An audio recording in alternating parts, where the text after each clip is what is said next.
할렐루야, 주님을 찬양합니다. 이렇게 또 귀한 예배의 자리에 함께 나오신 성도님들을 예수님의 이름으로 환영하고 축복합니다. 우리 함께 한번 주변 한번 보시고 같이 한번 인사할까요? 한번. 잘 오셨습니다. 잘 오셨습니다. 우리 최고운 성도님, 또 우리 정은주 자매님 이렇게 또 이렇게 만나게 돼서 너무 반갑습니다. 오늘 말씀 보겠습니다.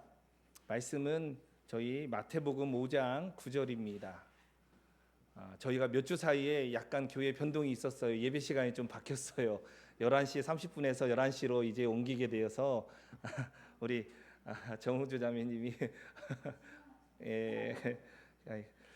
조금 이제 갑작스럽게 좀 변경이 생기는 바람에 어쨌든 그래도 같이 예배 드릴 수 있어서 너무 좋습니다. 우리 마태복음 5장 9절 말씀 우리 다 함께 찾으셨으면 제가 합독하도록 하겠습니다. 자, 시작. 화평하게 하는 자는 복이 있나니 그들이 하나님의 아들이라 일컬음을 받을 것이며. 아멘. 전 세계에 전쟁의 소문이 참 많습니다. 아직도 우크라이나 러시아 전쟁이 끝나지 않았고요. 또 이스라엘과 그 팔레스타인 전쟁이 여전히 계속되고 있고, 또 이스라엘과 헤즈보라, 이스라엘은 참 능력이 많나 봅니다. 이것저것 다 그 전쟁을 또 치르고 있고, 그다음에 지금 미국과 이란 전쟁이 지금 곧 종식이 될 것 같다, 지금 그런 이야기가 있지만 계속적으로 그 갈등이 남아 있고요. 그다음에 여러분 국제 정세 좀 보면 아시겠지만 이 중국이 대만을 침공할 수 있는 위협이 참 많다, 그런 이야기가 있습니다. 그리고 우리나라도 지금 마찬가지죠. 남과 북이 지금 대치하고 있는 이런 상황입니다. 그리고 전 세계 곳곳에 테러와 범죄, 특별히 총기 난사, 이런 일로 인해서 사람들이 죽어가고 부상당하는 정말 이런 일들이 많이 있습니다. 국제적으로 보면 대한민국을 사람들이 상당히 참 위험한 나라로 이렇게 보는데, 누가 우스갯소리로 그런 얘기 하더라고요. 전쟁이 곳곳에서 많이 나는데 대한민국 밖이 더 위험한 것 같다, 그런 이야기를 좀 하는 것도 들었어요. 그러니까 우리나라는 북한하고 대치하고 있긴 하지만 딱 경계를 하고 있으니까 서로 건드릴 수가 없는 상황이에요.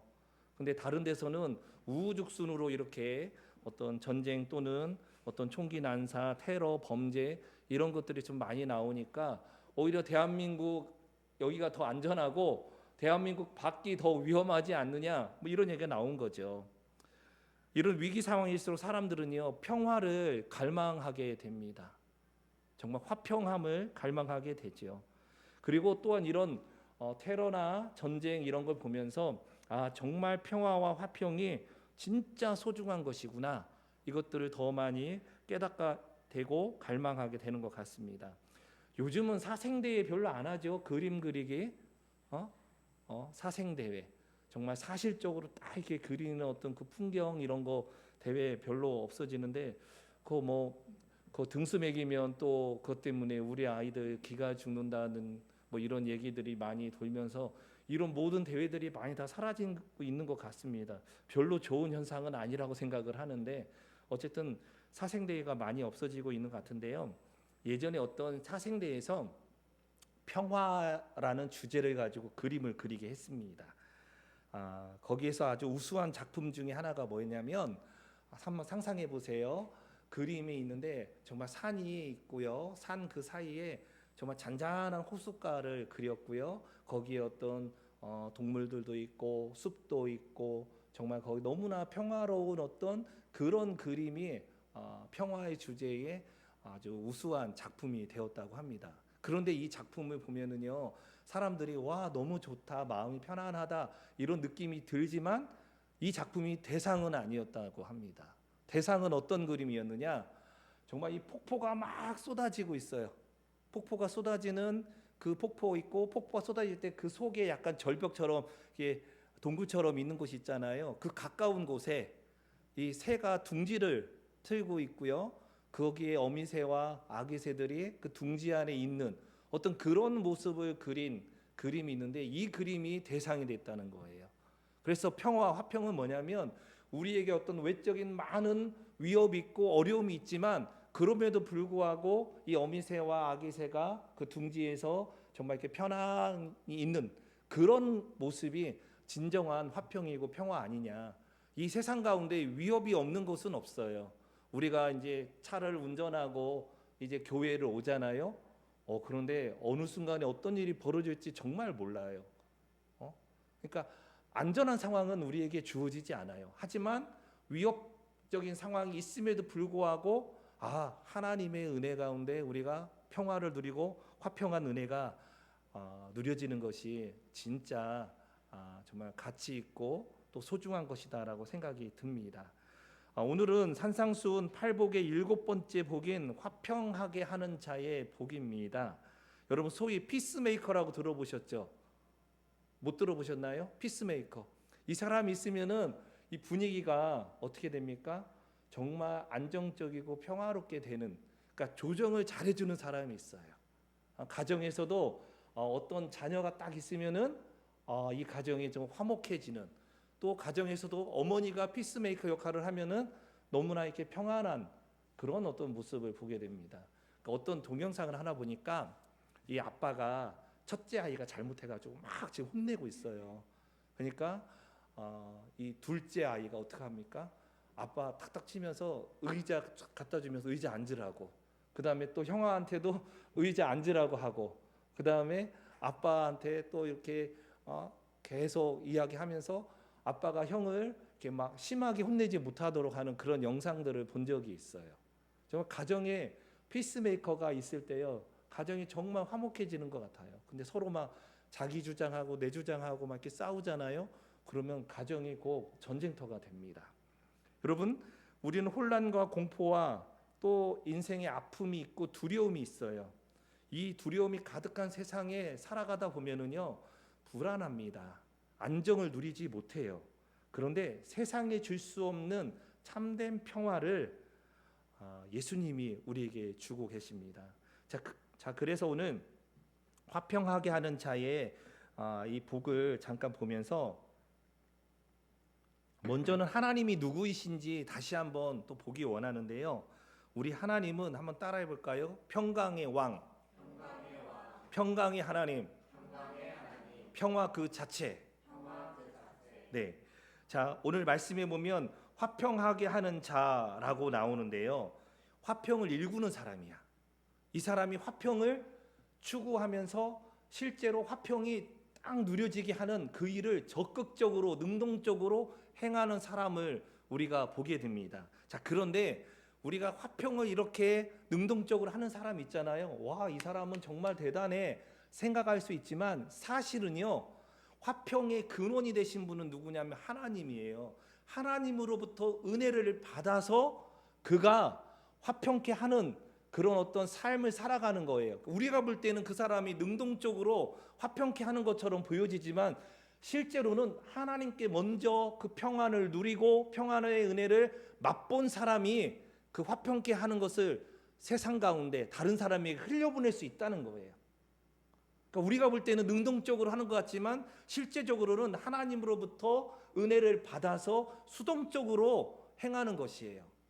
그런데 우리는 그 사람을 가리켜서 화평케 하는 자다 이야기합니다. 자, 그렇기 때문에 우리가 진실로 화평함의 복을 누리기를 원한다면 하나님이 평화 되신 것을 알아야 돼요. 그분이 평강의 왕인 것을 알아야 됩니다. 히브리서 13장 20절에 보면 양들의 큰 목자이신 우리 주 예수를 영원한 언약의 피로 죽은 자 가운데서 이끌어내신 평강의 하나님. 그러니까 평강의 하나님이 어떻게 했냐면은 영원한 언약의 피로 죽은 자 가운데서 우리를 이끌어내셨다는 거예요. 평강의 하나님을 우리 가운데 허락해 주기 위해서 예수님이 그분이 친히 죽은 자 가운데서 있는 우리를 이끌어내셨는데 바로 십자가에서 피 흘려 죽으심으로 죄와 사망에 죽은 우리를 하나님 나라로 평강의 하나님께로 인도해 주셨다는 거예요. 자, 그래서 평강의 하나님을 닮은 그 예수님이 그 동일한 사역을 우리가 또 감당할 수 있도록 은혜를 주십니다. 평강의 하나님께서 너희 모든 사람과 함께 계실지어다. 아멘. 로마서 15장 33절. 하나님은 평강의 하나님이라고 성경이 선포하고 있어요. 이 평강의 하나님께서 이사야서를 통해서 장차 오실 메시아가 하나님을 닮은 이 평강의 왕이다라고 선언하고 있어요. 이사야 9장 6절에 보면 이는 한 아기가 우리에게 낳고 한 아들을 우리에게 주신 바 되었는데 그의 어깨에는 정사를 메었고 그의 이름은 기묘자라. 기묘자가 뭐예요? 놀라우신 분. 놀라우신 분. 모사라. 모사는 뭐예요? 우리에게 상담을 해주시고 우리를 변호해 주시는 분. 그리고 전능하신 하나님이라. 영존하시는 아버지라. 맨 마지막에 평강의 왕이라 할 것임이니라. 그러니까 하나님이 이 땅에 구원자로 보내실 그 메시아 한 아기가 우리에게 태어날 것인데 그분은 평강의 왕이다.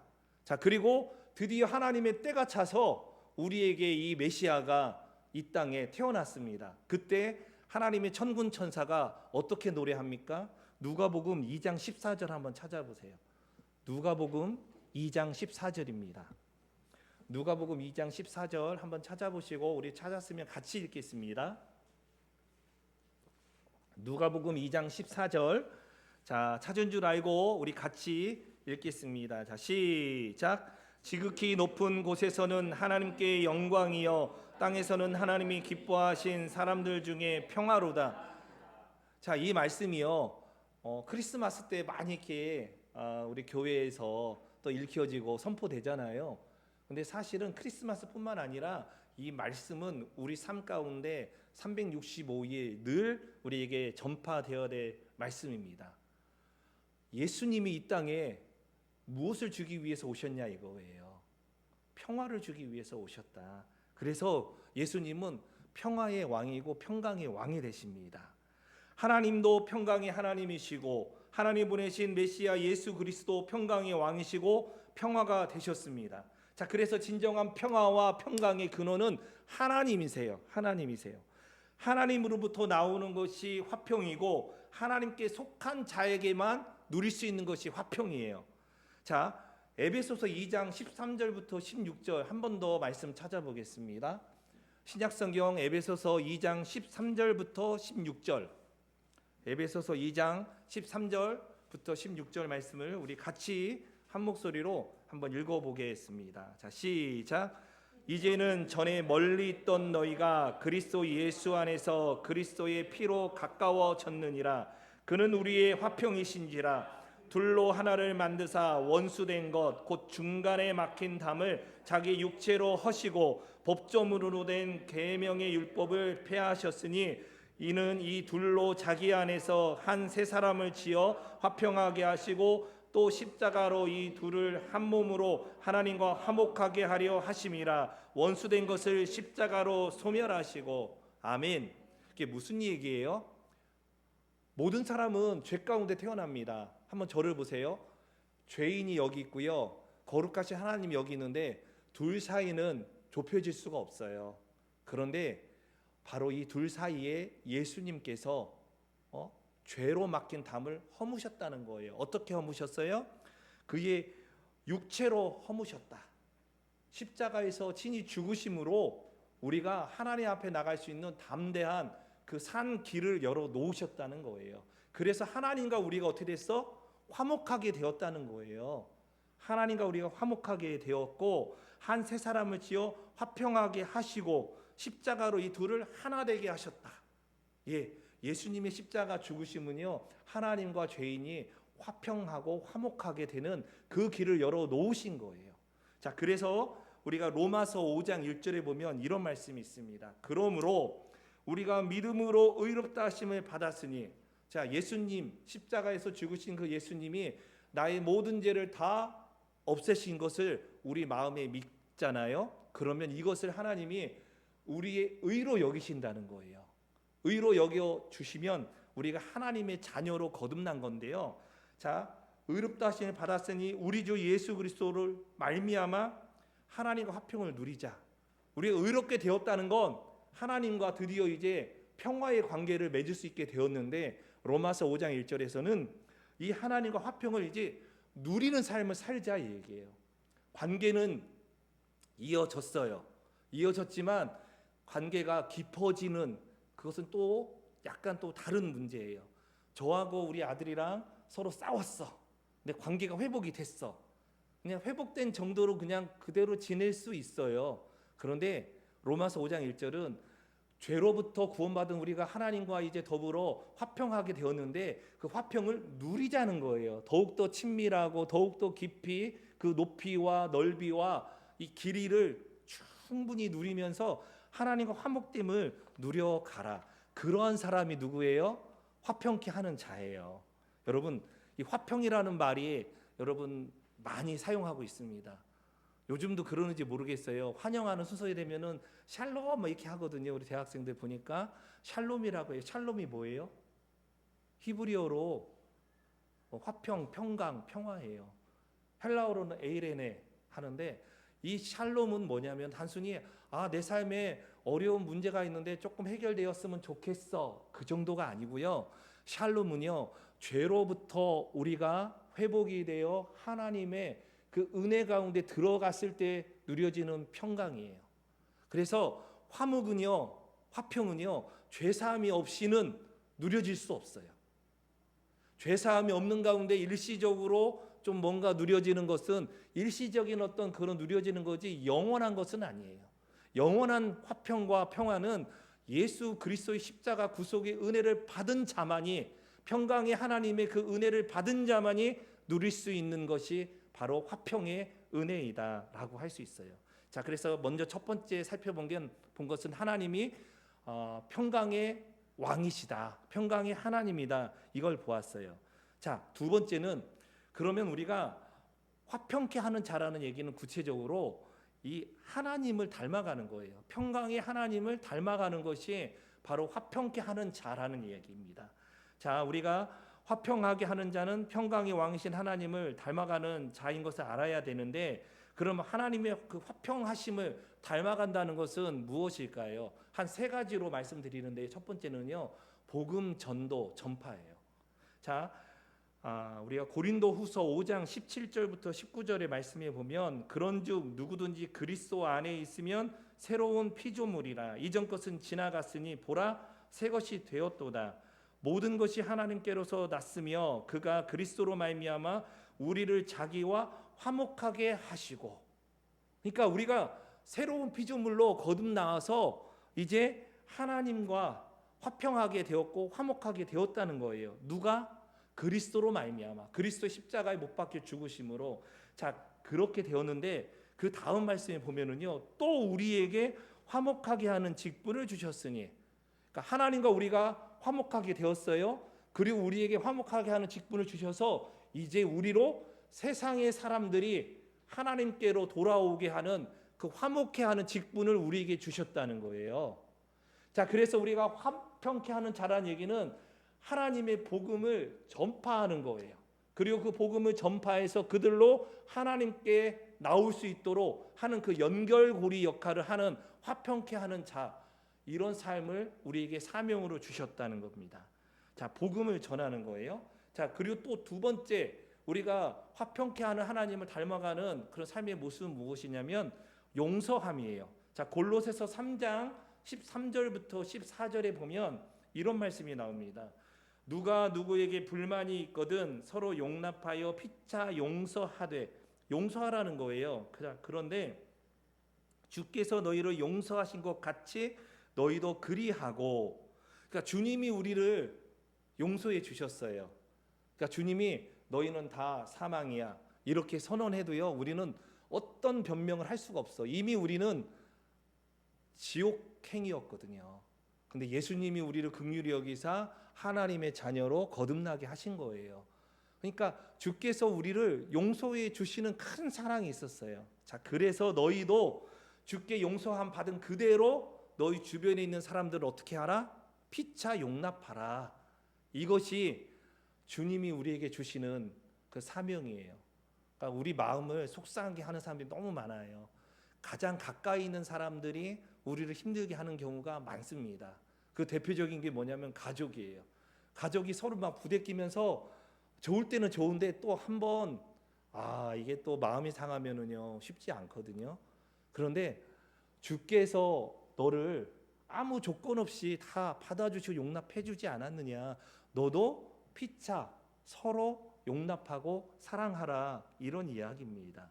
자, 복음을 전파하는 것, 그것이 화목하게 하는 그 직분 통해서 우리가 화평하는 자의 삶을, 이제 사명을 살게 됩니다. 또 용서함으로 화평하게 하는 자의 사명을 살아가야 되고, 또 하나는 뭐냐면 로마서 12장 17, 18절인데 아무에게도 악을 악으로 갚지 말고 모든 사람 앞에서 선한 일을 도모하라. 자, 그러니까 저 사람이 나한테 악한 일을 했어. 그래서 나도 그래, 너도 한번 당해봐라. 그게 아니라 나 역시 그 사람에게 주님이 주셨던 그 사랑으로 다가가는 거예요. 선한 일을 도모하라. 저 사람은 나를 악하게 했지만 나는 주님께 받은 그 사랑과 용서함이 있잖아요. 그걸로 선한 일을 구체적으로 하기 위해서 애쓰고 수고하라는 거예요. 자, 그래서 할 수 있거든. 너희로서는 모든 사람과 더불어 화목하라. 할 수 있거든. 이게 정말 쉽지 않아요. 그래서 하나님으로부터 은혜를 받아야만 가능한 거예요. 저라고 모든 사람한테 다 막 화목하고 화평할까요? 아니요. 저도 지금 제 마음 가운데 도저히 이해가 안 되는 사람들이 있어요. 그래서 불러다가 한마디 좀 할까? 자, 그렇지만 주님이 또 나를 이렇게 용납해 주셨잖아요. 그래, 하나님께서 또 그들도 아직 미약하니까, 어리니까 영적으로 그랬구나 생각하면서 더 기도해야 되겠다, 그런 생각을 할 경우가 참 많습니다. 그래서 될 수 있으면 화목할 수 있도록, 어떤 것을 그냥 무조건 덮고 가자는 건 아니에요. 하나님 앞에서 그들이 깨닫고 하나님 앞에서 관계가 회복되고 그로 말미암아 우리와의 관계도 더욱더 아름답게 회복되기를 원하는 소망을 가지고 기도하겠다는 것이죠. 여러분, 복음의 전도, 서로 용납함, 선한 봉사의 삶으로 살아가는 그 사람이요 정말 화평케 하는 사람이에요. 이건 하나님을 닮아가야만, 하나님을 닮기로 작정해야만 주의 성령의 능력으로 이러한 삶의 어떤 열매들이 나타날 줄 믿습니다. 자, 그렇다면 화평케 하는 자가 받는 복이 무엇이냐? 오늘 본문에 명확하게 나왔어요. 화평하게 하는 자는 복이 있나니 그들이 하나님의 아들이라 일컬음을 받을 것임이요. 그러니까 미래 수동태 형태예요. 미래적으로 이렇게 받게 된다. 또 여기 이 말씀을 보면서 왜 하나님의 딸이라고는 안 해? 이 아들의 안에 딸도 다 포함된 거예요. 그러니까 하나님의 자녀로 우리가 부름을 받는 것인데, 그러면 누가 우리를 하나님의 아들이라 이렇게 이야기하느냐는 거예요. 먼저는 하나님이에요. 하나님이 너는 내 아들이야, 너는 내 딸이야, 너는 내 자녀야. 전능하시고 창조주시고 섭리하시고 온 세상을 통치하시는 그 만유의 하나님이 너 내 아들이야. 이것만큼요 힘있고 이것만큼 영광스러운 것이 없어요. 자, 우리 시편 2편 7절에 보면 내가 여호와의 명령을 전하노라, 여호와께서 내게 이르시되 너는 내 아들이라. 그래서 그런 찬양이 있잖아요. 너는 내 아들이라, 오늘날 내가 너를 낳도다, 너는 내 아들이라, 나의 사랑하는 내 아들이라. 우리가 하나님 아들 딸이잖아요. 하나님이 책임진다는 거예요. 우리 여기 부모 되시는 우리 성도님도 계시잖아요. 내 자녀가 어려움에 처해 있어. 그건 그 아이의 일이야, 나는 상관 안 해. 그럴 부모가 어디 있어요?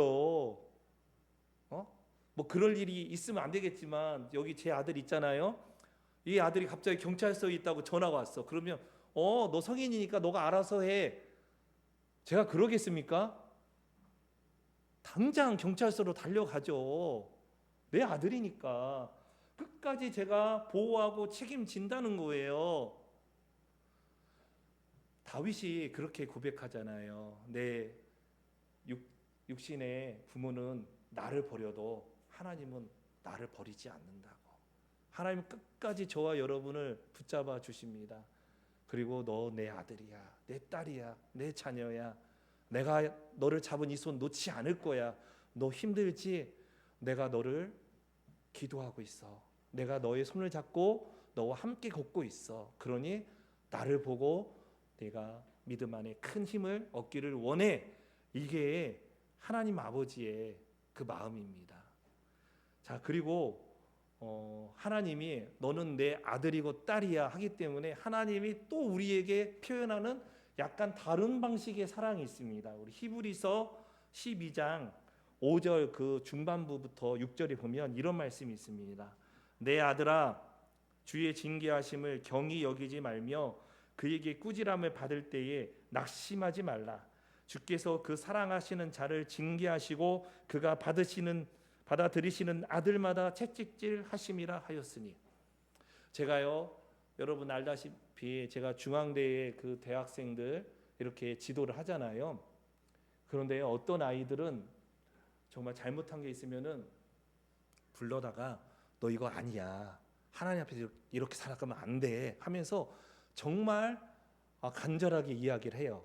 근데 어떤 친구들에게는 별로 그러고 싶지 않은 애들이 있어. 제가 하나님의 그 사랑은 아니어서 그래요. 저도 사람이라 그런데 제가 누구를 더 사랑하는 거예요? 전자를 더 사랑하는 거예요. 사랑하는 사람에게는요, 아들에게는 이건 아니야. 그리고 잘못되었으면 그렇게 살면 안 돼. 채찍을 하는 거죠. 그러니까 뭐 폭력을 행사하는 게 아니라 너 이러면 안 돼. 주의 지팡이와 막대기로 나를 안위하시나이다 하는데 그 양들을 목자가 어떻게 합니까? 지팡이로 딱 갈 곳을 가리켜요. 그리고 그 막대기가 뭐예요? 위험한 곁길로 가지 못하도록 살살 이렇게 인도하는 거예요. 부모가 그 자녀를 사랑하기 때문에 소위 말해서 잔소리합니다. 만일에 요즘 엄마 아빠가 나한테 잔소리하는 게 좀 적어졌다, 사랑의 강도가 좀 줄었나 이렇게 생각 한번 해보세요. 아니면 내가 이제 많이 컸기 때문에 너가 알아서 잘 할 것이다 믿기 때문에, 그러나 뭐 그럴 수 있습니다. 그러나 결정적인 순간에 부모는 아닌 건 아니라고 할 수 있어야 됩니다. 그게 사랑이에요, 사랑. 그러니까 사랑은 그래 오구 내 자식 너무 잘한다, 내 새끼 잘한다 그렇게 할 뿐만 아니라 아닌 것에 대해서는 이건 정말 하나님 앞에서 잘못된 거고 기본 상식적으로도 문제가 있어. 이러면 안 돼. 안 돼. 근데도 이 자녀가 말을 안 들으면은요, 적당한 어떤 그 징계가 가해져야 되는 것이죠. 그러나 오늘날 우리 사회는 어떻습니까? 집에서도 아이들 이 통제가 잘 안 돼요. 학교에서도 교사들이 통제하기 어려운 시스템이에요. 이런 아이들이 어떻게 됩니까? 곁길로 가는 것들을 많이 봅니다. 자, 이게 쉬운 문제는 아니에요.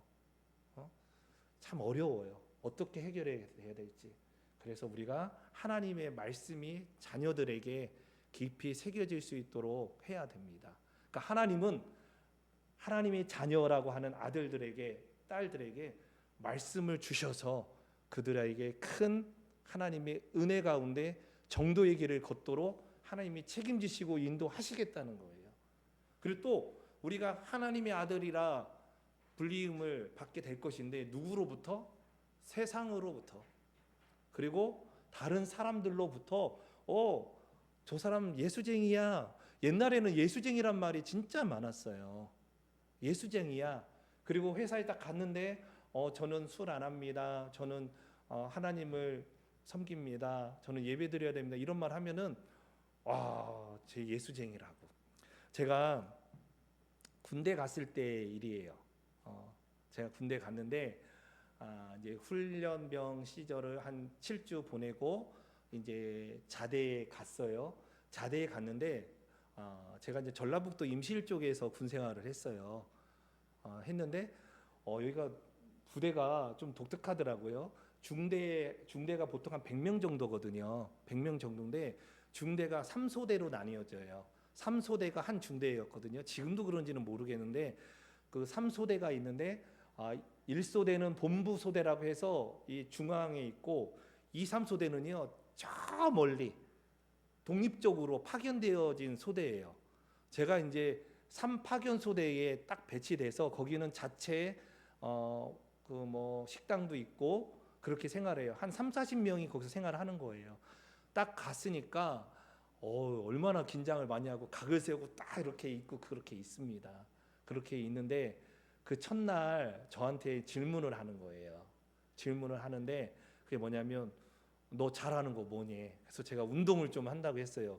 그랬더니 막 고참들이 너 거짓말이면 죽어 막 그러는 거예요. 왜냐하면 제 선임병 중에 한 달 앞선 선임병이 운동 잘한다고 했는데 보니까 아닌 거야. 그러니까 제가 운동 좀 한다니까 막 굉장히 너 거짓말이면 죽는다. 그래서 그날 2가지 테스트를 받았어요. 이 도로가 있는데 직선 도로 약 100m 넘는 도로거든요. 그 중대에서 달리기를 제일 잘하는 그 고참이 하고 저랑 단둘이 달리기 시합을 한 거예요. 결과가 어떻게 됐을까?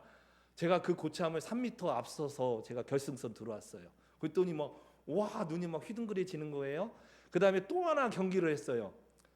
그 2대2 농구, 2대2 농구를 합니다. 근데 진짜 그 고참들 농구 잘하더라고요. 잘하는 2사람이 고참 한 편, 그리고 저하고 또 다른 고참하고 해서 하는데 15점 내기를 했어요. 어떻게 됐을까? 이겼어요. 15대 14로.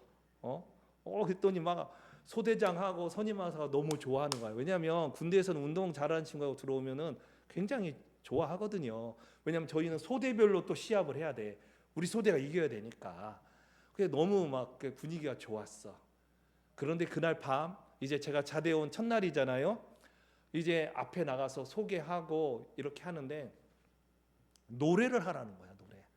근데 제가 아는 노래 없어요. 제가 아는 노래는 보험성가밖에 없어요, 그 당시에. 근데 그 당시에 제가 군대 가기 전에 많이 들었던 찬양이 아마 다윗과 요나단이라고 하는 아주 옛날 그 찬양이 있는데 그게 1집이었는지 2집이었는지 모르겠는데 첫 가사가 주여 나에게 세상은 험해요 뭐 이런 가사가 있어요. 제가 그걸 불러야겠다 생각에 주여 했는데 막 고참이 욕을 하면서 들어와.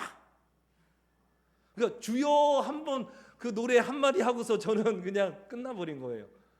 그랬는데 어떤 일이 벌어졌냐면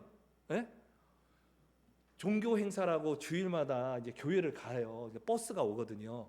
고참들이 저는 얘는 교회 보내야 된다라고 해가지고 저는 매 주일마다 근무를 안 나가. 교회를 보내야 되니까. 그리고 저에게 뭐 여러 가지 뭐 기독교 뭐 이런 관련된 게 있으면은 다 저는 완전 프리패스야. 그러니까 처음부터 그렇게 되니까 너무 좋았고 오히려 고참들 중에 와서 저한테 그런 거. 나 사실은 신학교 다니다가 왔어 하면서 먼저 이야기합니다. 그리고 고참이 먼저 와가지고 야, 너 교회 다니냐? 나도 한때 교회 다녔는데 이런 얘기를 하는 거예요.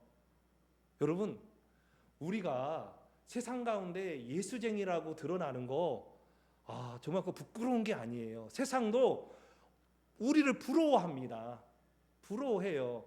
세상에 갖지 않은 그 평화가 있어요.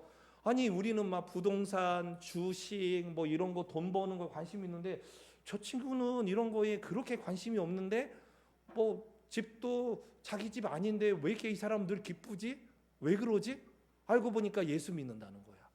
부러운 거예요. 자기는 돈도 있고 명예도 있고 뭐도 있지만 늘 불안하거든요. 여러분 세상이 우리를 향하여 하나님의 아들이라고 우리를 부릅니다. 또 세상이 우리를 약간 굉장히 뭐랄까 좋게 생각하는 경우도 있지만 또 우리를 하나님의 아들 예수쟁이라면서 핍박을 해요. 여러분 핍박 받아보셨나요? 핍박 받을 때는요 굉장히 마음이 힘든데요.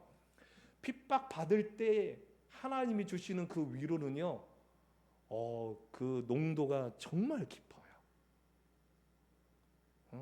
이거 우리 아버지가 방송을 보면 안 되는데 저 예전에 막 교회 막 이렇게 열심히 할 때 항상 하셨던 이야기 중에 하나가 뭐냐면 교회 가면 돈이 나오냐 밥이 나오냐 그런 얘기 많이 했어요.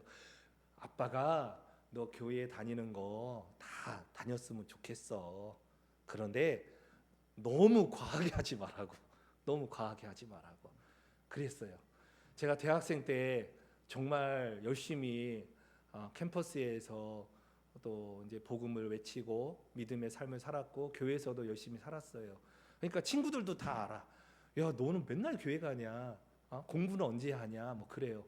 근데 저 공부 열심히 잘했어요. 공부 진짜 잘했어요. 그래서 딱 성적표가 지금은 이제 컴퓨터로 다 확인하잖아요. 근데 예전에는 그 자기 주소지로 성적표가 가는 거예요. 저희 시골집에 그 성적표가 딱 오고 성적표와 함께 등록금 고지서가 같이 있는 거예요. 근데 이제 시골에서 전화가 왔어요. 저희 자취방에 전화가 있었거든요. 전화가 왔는데 저희 아버지가 하시는 이야기가 뭐냐면, 야, 등록금이 왔는데 좀 이상해. 그때만 해도 이제 100 얼마 내야 됐거든요. 5천 원만 내라고 적혀 있다고. 학생회비. 그러니까 알고 보니까 제가 학년 수석을 한 거예요. 그래서 전액 장학금을 받은 거예요. 전액 장학금을 받았어요. 그래서 제가 그 전화를 듣는 순간에 너무 막 제가 울음이 나와서 울었어요. 그래서 전화를 끊었어. 그랬더니 또 시골 우리 부모님 또 이제 난리가 났네. 얘가 막 우는 듯하면서 전화를 끊었으니까. 그러니까 왜 제가 울었냐면은 너무 감사했고, 그리고 또 한편으로는 매번 뭐 교회 가면 돈이 나와 밥이 나와 하는데 어떤 등록금 그 당시 150만 원 정도면 큰 거였거든요.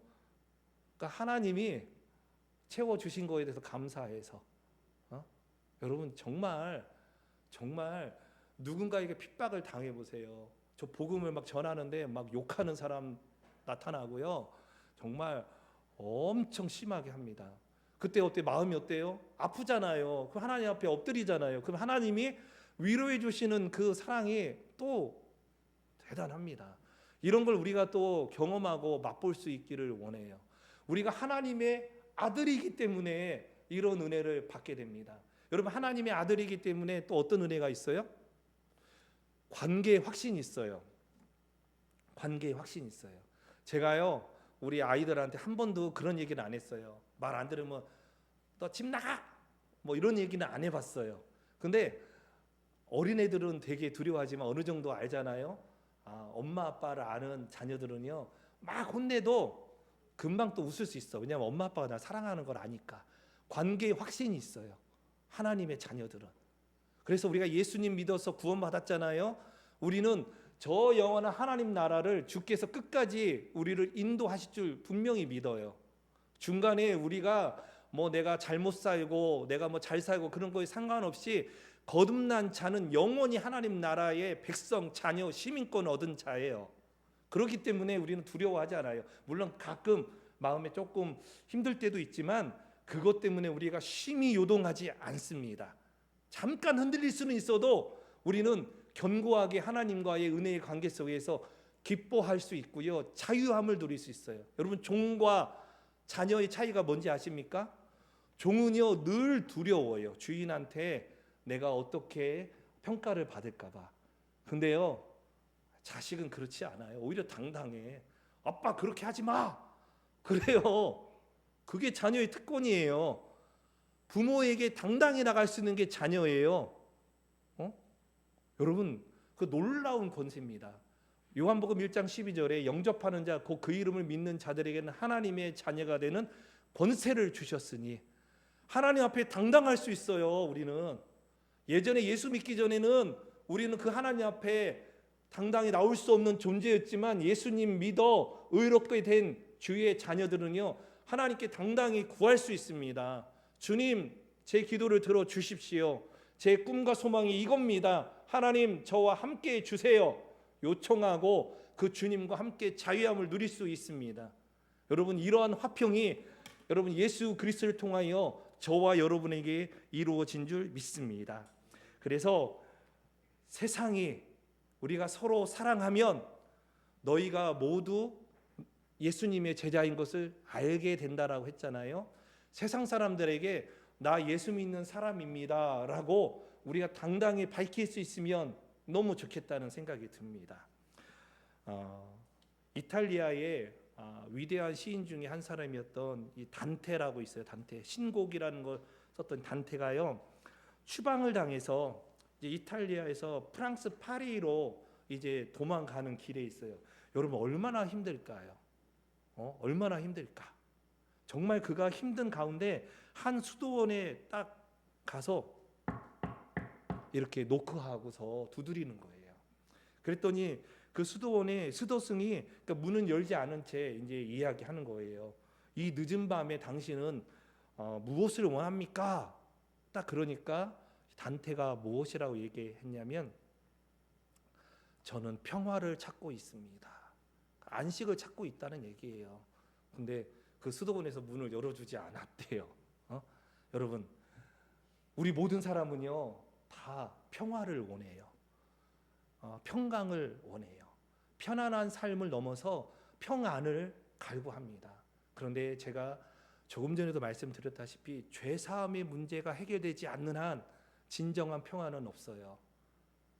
죄 사함의 은혜를 받아 누린 자만이 화평케 되어지고, 죄 사함의 은혜 가운데 구원받은 자만이 하나님의 자녀가 되는 권세를 얻습니다. 그래서 하나님의 아들, 딸이라 일컬음을 받게 되는 것입니다. 예수님은 그 부활하신 후에 그 제자들에게 오셔서 무엇을 선포하셨느냐? 너희에게 평강이 있을지어다. 너희에게 평강이 있을지어다. 세상에 줄 수 없는 평강이 너희에게 있을지어다. 세상이 줄 수 없는 거예요. 죄사함의 은혜 받은 자만이 누릴 수 있는, 하나님으로 말미암아 주와 내가 화평케 되어지고 이웃과 화평이 될 수 있는 그 능력을 저와 여러분이 받은 줄 믿습니다. 그 은혜 기억하면서 우리가 날마다 하나님의 자녀됨을 기뻐하고 즐거워하고 찬양하는 은혜가 넘쳐나기를 주 예수님의 이름으로 간절히 축원합니다. 우리 이 시간 우리 헌금 찬양하겠습니다. 주는 평화, 아주 옛날 찬양인데 주는 평화 찬양하겠습니다.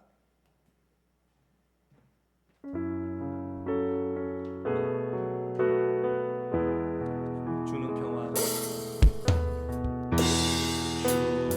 주는 평화, 막힌 담을 모두 허셨네.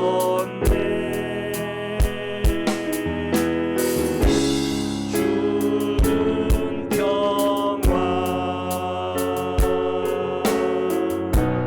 우리의 평화. 주는 평화 되십니다.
평강의 왕으로 오신 우리 주 예수님의 이름을 송축하며 찬양합니다.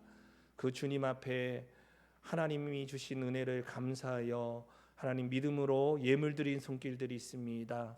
하나님 받아 주시옵소서. 하나님 드려진 손길 위에 30배, 60배, 100배, 만배로 채우시고 갚으셔서 하나님의 영광이 드러나게 하시고 하나님 물질로 시험당하거나 어려움당하지 않도록 하나님 우리의 필요를 채워 주시옵소서. 하나님 이 시간 주님 앞에 나와 평강의 왕이신 주님을 닮아가며 이 세상 가운데 화평케 하는 자로 하나님 이 존귀한 직분을 감당하기 소망하는 우리 사랑하는 모든 성도들 가운데 주님의 위로와 평안이 넘쳐나기를 소망합니다. 이제는 우리 주 예수 그리스도의 은혜와 아버지 하나님 무한하신 사랑하심과 성령님의 교제 교통 충만 내주하심의 역사하심이 화평케 하는 자의 사명으로 이 땅 가운데 살아가기를 소망하는 사랑하는 주의 백성 자녀들 위해 그리고 더사랑교회와 이 나라와 민족과 열방 위에 이제부터 영원까지 함께 있을지어다. 아멘.